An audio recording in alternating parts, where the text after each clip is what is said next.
everybody, this is Doug Kenny again. Here we are again on Tales from the Rails with my coach and mentor and former locomotive engineman, Andy McPhee. And today we have Bob Sampson, a rail historian. Hey, Bob, how you doing? G'day, guys. How's everyone? Yeah, good, mates. Bob, how are you? And Bob, you're in Adelaide, South Australia, correct? Correct. Okay, wonderful. I'm in Los Angeles. It's pretty warm today, actually. And Doug is in Arizona. Bob, hey, thanks, mate. I know we haven't spoken for probably haven't spoken for 48 years.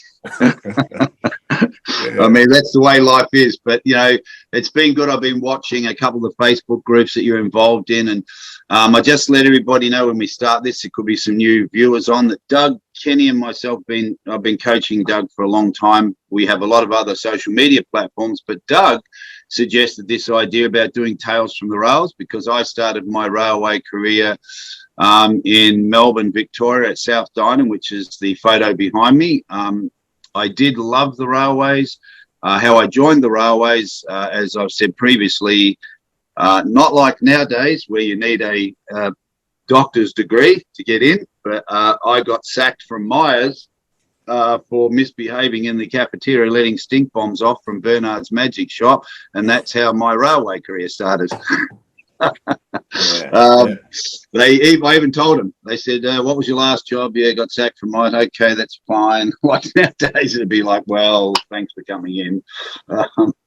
But anyway, that's a bit of my history. And Bob, Doug will lead off with a few questions, and then no doubt I will jump in because I still, even though I've been working as an actor for 30 years and coaching, I still can't get the rails out of my system because I love trains, and every chance I get, I go for a ride on trains over here in the States. When I come back to Australia, I take my young son out, who's got his own YouTube channel and Facebook channel with trains in Melbourne. So yeah, I still love the trains. And yeah, we'll hear a little bit about your side of it, how you became a rail historian. So Doug, over to you, mate.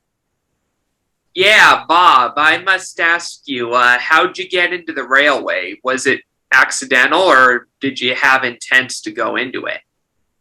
I think it just developed a bit over time.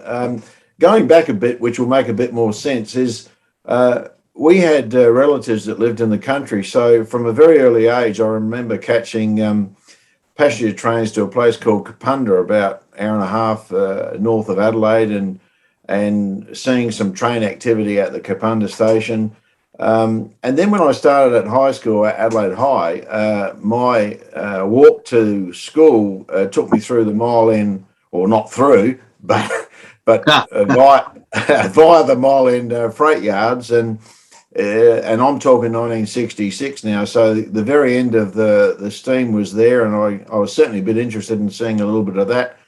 And it was really during that few years at Adelaide High in recording and starting to photograph just normal day trains. Thank goodness I did back then.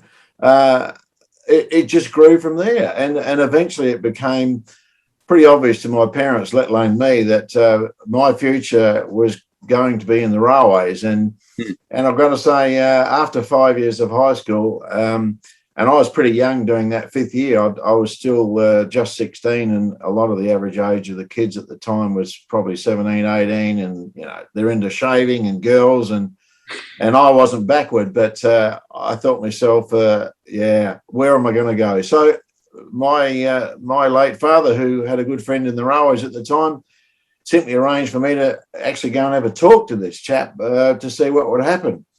That chap, who I found out later to be, was a superintendent in Adelaide, and they were reasonably up the ladder. And we started to have this chat, and I could tell by his questioning about, you know, different types of locomotives and why I was interested. I think he was pretty impressed coming from a 16-year-old. I seemed to know an awful lot about what was going on. I hadn't even started there because, of course, I used to haunt the Mile End yards. So, yeah, within a couple of weeks of leaving school, still at 16, I joined as a youth porter at Adelaide Railway Station. So, what year was that, Bob? That was January 72, coming up to 50 years. Okay, yeah. So that's when I joined the I think I joined in 71. You were already there. I remember this dashing, dark-haired, handsome-looking guy that all the girls would be swooning over. Don't worry about that. Yeah, that didn't work out.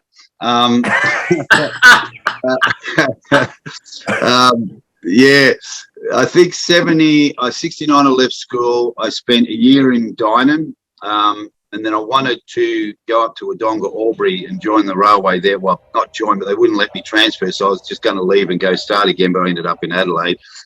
That was good. Anyway, I spent 25 years there. It was wonderful. But I had to start as a porter like you did, and work on the trains back in the day on the Red Hens, and then finally a job came up and I transferred to Tailem Bend, and then from Tailem Bend came back to Mile End, and spent quite a long time there, and then came up to the rail cars, and that's where we met. And look, it might be 50 years ago, but it's still pretty clear, Bob. You know, I always had good conversations with you, and always saw you as like a really, back then, a really nice young guy, polite, keen, very well mannered, very well spoken. What happened, Bob? No, kidding. No, I mean, I have to say, I very quickly got to know lots of people, of course, as you do, and I think one thing that worked in my favour, and I think has done all my working life, is that I was always interested in talking to people a lot older than myself. I'm not saying I didn't mix in with young people, but I did go out of my way to actually listen to older people who've been in the job a long time. And also from that, of course, I gleaned a lot more of what used to happen and go on that I didn't know about. You know, I wasn't into book reading or stuff at that time. Now the opposite. So it was a great learning curve. And once I got all my rules, if you like, I was very enthusiastic about going back to the Mile End Railway Yards to actually start being a numbernicker, yard porter and shunting. And by mid-73, I was quite happily 10 minutes walking distance from home to the Mile End Yards, where I stayed for about three years and did every sort of job in that place, including the signalman at South Scissors and the big signal cabin underneath the Anzac Highway, Keswick cabin. I was in there for a while. I love those signalman jobs. Those signalman jobs were really so fascinating. Really good. Wow, man. That's awesome. I didn't realize all that. And, can I ask a quick, for people who, fans of the rail system may not know a lot. Now, the signalman back in the day was very different, right? Like, obviously the Mile End, you had a lot of the, the lever switches. Now, the little cabin that was under the Keswick Bridge there, where we came in and out of the Mile End Yard, how was that operated? Was that very electronically operated back then, or was it? No, the Keswick cabin, that's the one where I worked, the one that was buried underneath the bridge. That was actually quite unique because it had the mechanical levers which operated the points switches, if you like, as well as the semaphore signals and so on.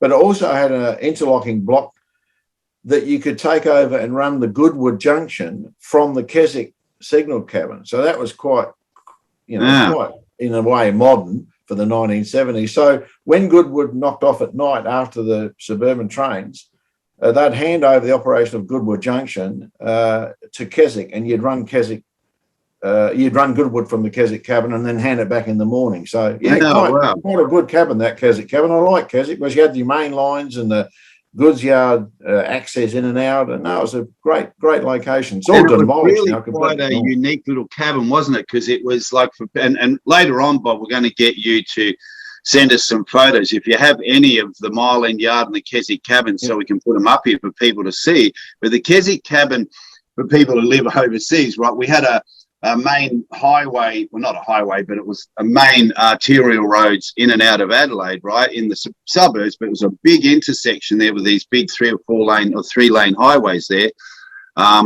or roads rather. And the Keswick cabin was under the bridge, locked right up under this bridge, tucked away there, and you wouldn't actually see it if you blinked, right? It was quite a big cabin, but it was so tucked away in there. What was it like working there? Because you would never see daylight, really, to be honest, would you? Except off in the distance. It was it was strange also because there was there was a pedestrian walkway that actually went under the highway as well, and that was in a cage. So about the only life you saw close up was pedestrians walking through this caged walkway underneath, and even the people that walked under there, they'd jump out their skin if you said "G'day morning." They'd have no idea that you were even in there. It was like being in jail. Yeah, you're right. It was when the images are up there, which will be on here. And it was quite a unique little cabin, but there was a lot of being on the locos, a lot of friendship in the rail system. I think a lot of that's gone. I don't mean people aren't friends, but we've talked with previous drivers about it, that the comradeship is a lot different now.